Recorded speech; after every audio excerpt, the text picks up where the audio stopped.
Olá pessoal, hoje falaremos um pouco sobre as perspectivas para o desempenho da economia internacional em 2018 e também possíveis implicações para a economia brasileira ao longo deste ano. O cenário global para esse ano que se inicia é positivo, esperamos um crescimento de 3,7% do PIB global em 2018, um número que é parecido com o projetado para 2017, também da ordem de 3,7%. Esse número é impulsionado pelo bom desempenho em diversas regiões, principalmente pela retomada mais consolidada do crescimento nas economias avançadas. Um dos destaques, talvez o principal destaque, seja o desempenho esperado para os Estados Unidos, com expectativa de um crescimento de 2,5%, uma consolidação do crescimento no país, melhor inclusive do que o desempenho esperado para 2017. Vale destacar também entre os países avançados para a disseminação do crescimento da zona do euro. Agora o crescimento não mais apenas registrado na Alemanha, mas também com uma melhora em outros países importantes, casos da França e também da Itália. Finalmente, a China continuará num processo de desaceleração suave na nossa visão, com um crescimento ainda robusto, nossa expectativa de um crescimento de 6,3% para a economia da China neste ano, num processo de transição pelo qual o país está atravessando, uma mudança no seu fluxo, no seu ritmo de crescimento, passando um modelo focado no crescimento dos investimentos impulsionado pelo crédito, que não é sustentável, na direção de um modelo mais puxado pelo consumo das famílias. Claro, há riscos também ligados à economia mundial neste ano de 2018. Talvez o maior deles seja a continuidade do processo de ajuste monetário, principalmente nos Estados Unidos, onde o Federal Reserve deve promover novas elevações das taxas de juros. Vale lembrar que em 2017 o Fed promoveu 3 aumentos na taxa de juros e para 2018 nós esperamos outras 3 elevações na mesma magnitude.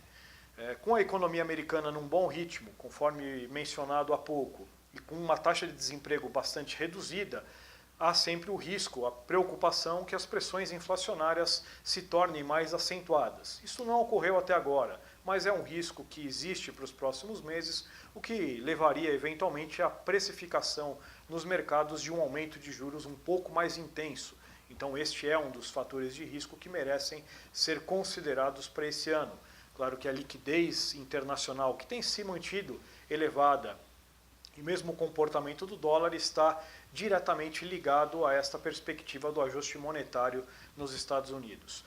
Outros fatores de risco que têm que ser monitorados ao longo deste ano são questões geopolíticas, casos das tensões com a Coreia do Norte, as relações sempre difíceis entre Estados Unidos e China, as tensões no Oriente Médio, algumas questões políticas também especificamente na Europa, como os problemas na Catalunha, as tensões separatistas por lá, também as eleições na Itália, com o risco de partidos anti-euro terem aí um desempenho positivo, e além disso o próprio cenário da economia da China, essa transição para um ritmo de crescimento mais baixo, sempre pode surgir alguns ruídos, alguns percalços pelo caminho. Finalmente, como que a gente vê esse cenário global impactando o Brasil?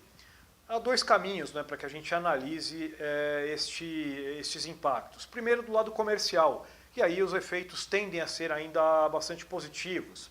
Eles não só com o fator China dando um suporte ainda aos preços das commodities, mesmo que algumas correções, alguns ajustes pontuais possam ocorrer, mas os preços tendem a permanecer positivos para as commodities brasileiras. E do lado das quantidades, aí sim, a melhora do crescimento dos países avançados tende a ter um impacto bastante favorável, principalmente porque essas nações avançadas, como Estados Unidos, como zona do euro, demandam itens industrializados, ou seja, é um fator de impulso importante para a indústria brasileira. Sobre isso, vale também citar a melhora do desempenho da Argentina, que já vem desde 2017 e que tende a se manter em 2018, ajudando também alguns setores a exportar mais para o nosso vizinho. Além disso, há também os impactos via mercados, ou seja, via as condições de liquidez, efeitos nos preços dos ativos, e nesse caso, num primeiro momento, o cenário ainda se mostra favorável, com a perspectiva de um ajuste monetário gradual, mas claro que aí talvez com riscos de um pouco mais de turbulências, né, diante de potenciais instabilidades de mercado, e a perspectiva desses ajustes monetários reduzirem um pouco essa liquidez mais elevada, né, inclusive também gerar alguma pressão adicional sobre o dólar.